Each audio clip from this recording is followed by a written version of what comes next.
What's up guys, Mickle here, and today was the day Gary Gensler was finally dragged in front of Congress for his inadequate regulation of the cryptocurrency market.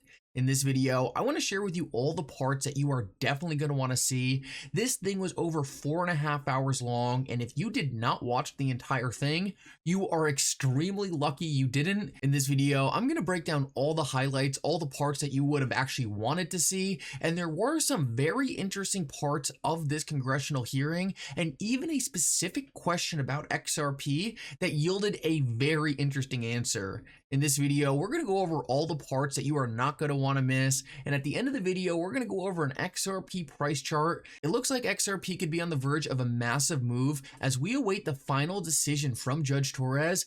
Make sure to stick around to the end of the video to see that. You are not going to want to miss it. Like always, your support means so much to this channel. Make sure if you haven't already, you like this video and subscribe to my channel. It's really going to help me out so much. Also, if you guys ever need a good place to buy some XRP or the Flare token, make sure to check out my favorite exchange Uphold down in the description of this video. With that said though, let's jump right into it, and I hope you guys enjoy the content. So I want to start out this video and just quickly say that this congressional hearing today was over 4 hours long, and the majority of the time it was different politicians going to Gary Gensler saying, please stop attacking the cryptocurrency industry and give some guidance, and Gary Gensler's response was essentially no. This was most of what we saw today, and I don't want to drag you through all of that. I want to show you the best parts, the parts where we actually learned something from having Gary Gensler up there, because while they were few and far between, there actually were some pretty big moments in this testimony. First, I want to start off and show you the interaction between Gary Gensler and Tom Emmer, and this is the only one I'm going to show you in full, because this one is absolutely outstanding, and at the end of their segment, Tom Emmer absolutely rips Gary Gensler apart. You're definitely going to want to see this whole thing, and after that, we're going to go into Warren Davidson telling Gary Gensler that he is going to remove him from the SEC, and even a specific question about XRP. So let's run through these clips, and after each clip I'll point out a couple things that might have gone under the radar. Chair Gensler, I have a lot of questions in a limited amount of time, so if you could keep your answers to either a yes or a no, that will allow us to get through as many as possible, sir. From your perspective, is it more difficult now for the digital asset industry to access financial products and services in the United States than it was, say, 2 years ago? Sir, I'm not running one of those businesses. If they came into compliance, I think reclaiming my time. The answer, sir, is yes.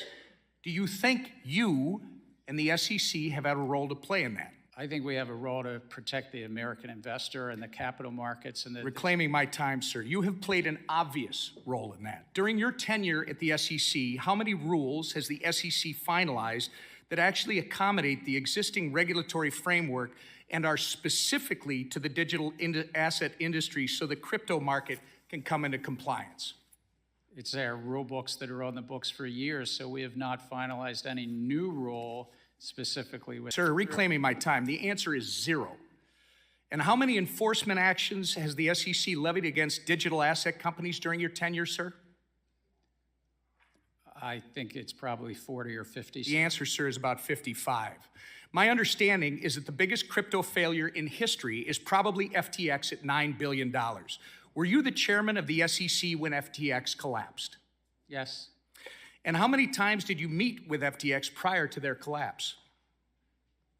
I think my public record shows 2. You met it with FTX at least twice. And arguably, the second biggest crypto failure in history was Terra Luna. Who was the chairman of the SEC when Terra Luna collapsed, sir? We had brought... You were, sir. Reclaiming my time, you were. There are 5 members on the commission. Do you believe your speeches and interviews are to serve as the official position of the SEC? I can only speak for myself when I'm speaking. Again, sir, in a statement on the SEC website, you are quoted saying, the Kraken staking as a service enforcement action should make clear to the marketplace that staking as a service providers must register. But again, you haven't provided any rules for how that can be done. I must remind you, your public statements are not regulations. It's not responsible to expect the American people to assume your statements are a substitute for rules. Do you agree with this statement regarding the digital asset industry? The SEC needs additional congressional authorities to prevent transactions, products, and platforms from falling between the regulatory cracks. I think that it's a largely non-compliant field. And Sir, we could use again, additional I asked you to comply with my questions, and I'm asking you if you agree with that quote. And I'm going to tell you, I'm quoting you from an August 3rd, 2021 article where you, and I believe you told Congressman Hill earlier that you need congressional authority to regulate stablecoins, and stablecoins happen to be a significant percentage of the crypto market. So the question is, when were you telling the truth? To Mr. Hill or to me? You've got to start answering these questions in a more transparent manner, sir. Does it concern you, by the way, that your approach to the digital asset industry is actually driving this industry out of the United States? We're trying to drive it to compliance, and if they're not complying with the laws, then they shouldn't be offering their products. Reclaiming my time. Madam Chair, I would like to enter into the record this Wall Street Journal article from April 14th, 2023, detailing China's ploy to open its banking system to crypto firms in an effort to seize an opportunity created by our hostile regulatory environment, which, Mr. Chair, you're a big part of. Without objection. Chair Gensler, FTX was domiciled abroad and so is Binance, yet American consumers still had access to both. You can't really think that pushing this industry abroad is going to protect American consumers when it hasn't several times in the past on your watch. You say the crypto market is rife with non-compliance. However, existing SEC rules make no sense for blockchain-based companies, and following them would actually kill these businesses. Your regulatory style lacks flexibility and nuance, and as a result, you've been an incompetent cop on the beat, doing nothing to protect everyday Americans and pushing American firms into the hands of the CCP. Your intention to work against SEC mission and put American investors in harm's way has been made very apparent, sir. It's been a year and a half since you've appeared before this committee. You need to answer to Congress about the issues that you've had with the SEC staff union, the work environment you've cultivated at the SEC that's led to hemorrhaging of senior staff, the intellectual inconsistency of your regulatory treatment towards Bitcoin spot ETFs, and your politicization of capital formation opportunities through your treatment of certain SPACs. And that's just to name a few. So obviously that whole interaction was pretty awesome and there was a lot there, but I think the most important thing we can take away from that is the fact that Tom Emmer makes it very clear that if these cryptocurrency companies right now came in to register with the SEC, the current rules would kill the cryptocurrency companies. This is something that we really haven't got any definite reassurance of yet, but something Tom Emmer made explicitly clear right here. Gary Gensler is trying to force these cryptocurrency companies to come in, and it's impossible to register. If they register, they will die from the existing SEC rules, and if they don't register, Gary Gensler and the SEC sue them. That is the current state of the regulatory market, and I think Tom Emmer breaks it down perfectly right there. So now I want to move on and show you what Warren Davidson had to say, because this is extremely interesting. He is currently trying to remove Gary Gensler from the SEC. I want to show you what he said and then get into a specific question about XRP.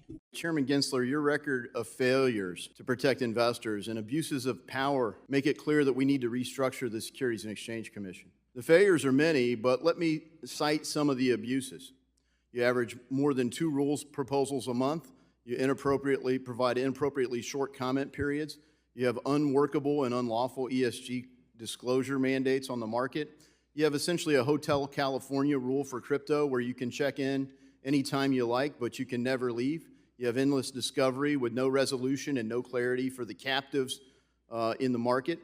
You have unworkable proposals for overhauling equity market structure, a de facto ban on crypto through proposed custody rule. You have high staff turnover, unhappy people leaving your office, and unhappy companies and capital leaving our country. To correct a long series of abuses, I'm introducing legislation that removes the chairman of the Securities and Exchange Commission and replaces the role with an executive director that reports to the board where all authority would reside. Former chairs of the SEC will be ineligible under my proposed bill. And this isn't just my take. It resonates across the political spectrum. The American people want democratic access to capital, retail investor participation. You can't just exclude retail investors from markets and claim it's for their own good. Our markets need to function and flourish, and I yield back. So right there we have Warren Davidson proposing legislation to remove Gary Gensler from the SEC. Now me personally, I am skeptical that that will ever get passed, and that's just because from my experience, Congress doesn't normally do anything. But it definitely puts pressure on Gary Gensler to know that he actively has people trying to remove him. Now, I don't think it will ever go through, but it's still a valiant effort by Warren Davidson, and honestly, I really hope he proves me wrong here. Let's move on though and get into the final clip of Gary Gensler specifically being asked about XRP, because what he says kind of indicates that there might be settlement talks going on right now between Ripple and the SEC. Listen up to this. Do you say XRP is a security?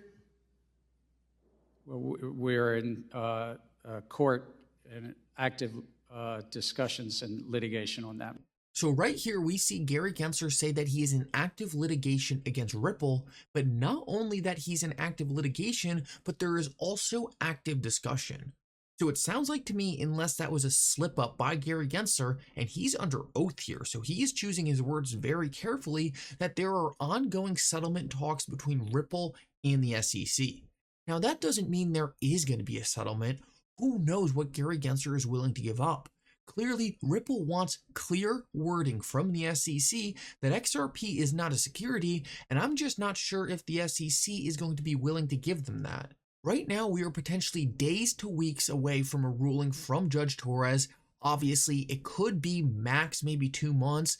Unlikely, but a ruling is right around the corner. If there is going to be a settlement, it needs to be fast, and what we are seeing in the XRP price chart right now is we are seeing XRP consolidating, waiting for clarity from this case. We are right around the corner from XRP being the only regulated cryptocurrency in the market.